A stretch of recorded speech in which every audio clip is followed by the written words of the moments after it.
Assalamualaikum warahmatullahi wabarakatuh. Salam sejahtera untuk kita semua. Om Swastiastu, Namo Buddhaya, salam kebajikan.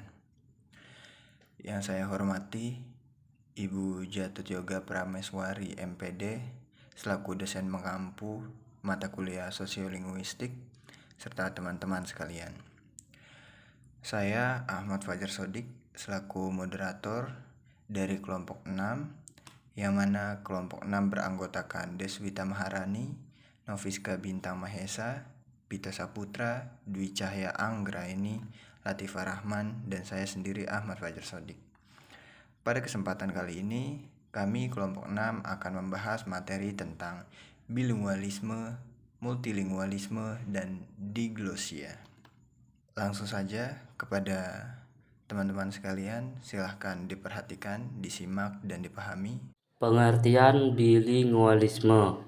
Istilah bilingualisme atau bilingualis dalam bahasa Indonesia disebut juga kedwibahasaan.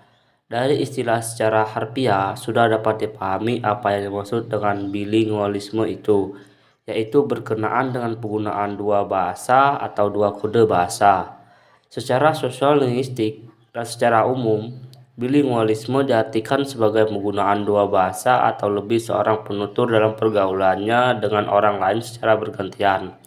Meki 1962 halaman 12, Bisman 1975 halaman 73. Pemilihan bahasa dalam bilingualisme ditentukan oleh unsur-unsur yang menjadi pertimbangan oleh penutur antara lain bahasa yang digunakan, ranah atau domain penggunaan, mitra tutur. Nah, dalam kaitan tersebut, bilingualisme akan menjawab pertanyaan tersebut. Yang pertama, bahasa apa yang digunakan orang? Yang kedua, ranah apa bahasa itu digunakan? Yang ketiga, kepada siapa bahasa itu digunakan?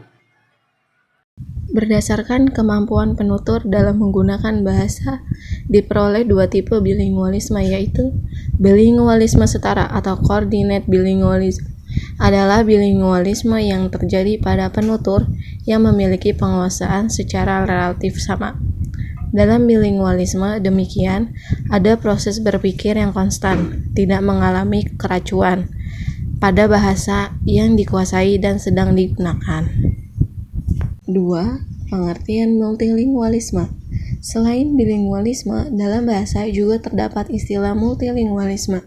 Multilingualisme dalam bahasa Indonesia disebut dengan keanekabahasaan, yakni penggunaan lebih dari dua bahasa oleh seorang penutur dalam pergaulannya dengan orang lain secara bergantian.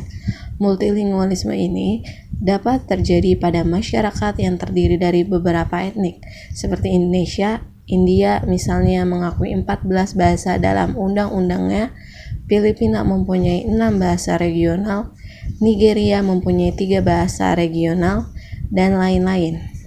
Baik, selanjutnya pembahasan tentang multilingualisme.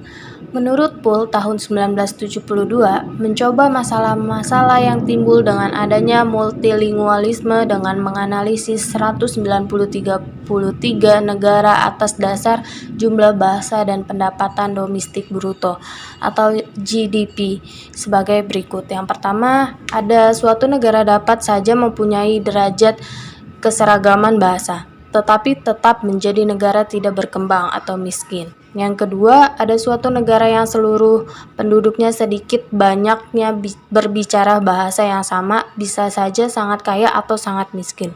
Untuk yang ketiga, suatu negara yang secara linguistik, secara heterogen beraneka ragaman, selalu tidak berkembang atau miskin, setengah berkembang atau setengah miskin. Untuk yang keempat, suatu negara yang sangat maju berkembang, selalu mempunyai keseragaman bahasa yang baik.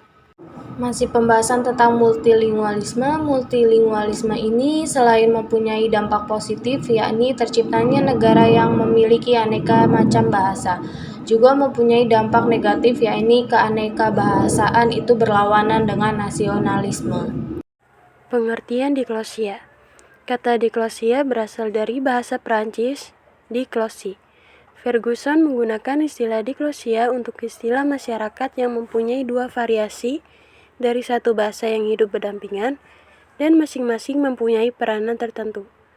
Menurut Ferguson, diglosia adalah suatu situasi kebahasaan yang relatif stabil. Artinya, selain terdapat ragam-ragam atau dialek-dialek utama, dari satu bahasa juga terdapat sebuah ragam lain. Dialek utamanya bisa berupa dialek standar atau sebuah dialek standar regional.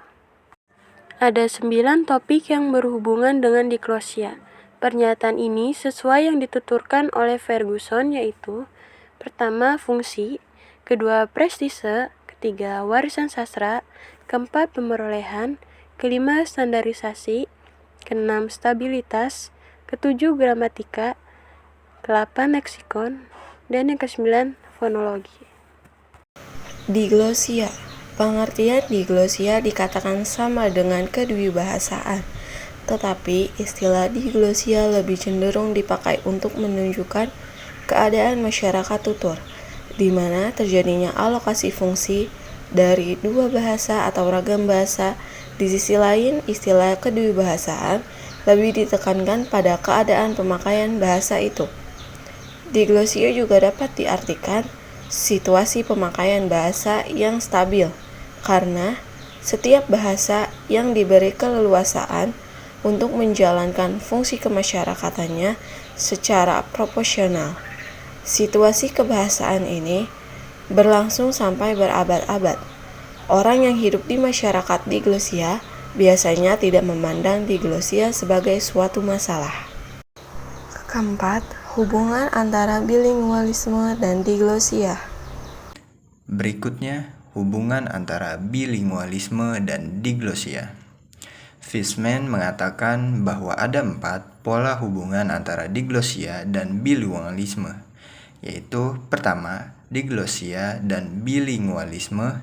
Situasi seperti ini jarang ada, tapi mungkin terjadinya. Pada situasi ini, masyarakat berkomunikasi dengan lebih dari satu kode yang diakui secara nasional. Lalu yang kedua, kondisi seperti ini merupakan kondisi yang relatif umum sebab keanggotaan suatu kelompok diperoleh dari hal baru atau kelahiran yang tidak mudah hilang. Poin kedua tersebut adalah diglosia tanpa bilingualisme. Lalu yang ketiga, bilingualisme tanpa diglosia. Hal yang dicontohkan pada masyarakat Belgia, terutama bagi mereka yang tinggal di perbatasan Belanda dan Prancis. Lalu poin yang keempat, tidak bilingualisme dan tidak diglosia, yaitu masyarakat yang tidak bilingualisme dan tidak diglosia hanya mempunyai satu bahasa tanpa variasi serta dapat digunakan segala tujuan. Berikutnya adalah kesimpulan. Bilingualisme, multilingualisme, dan diglosia. Bilingualisme dikenal juga sebagai kedwibahasaan, yaitu berkenaan dengan penggunaan dua bahasa atau dua kode bahasa.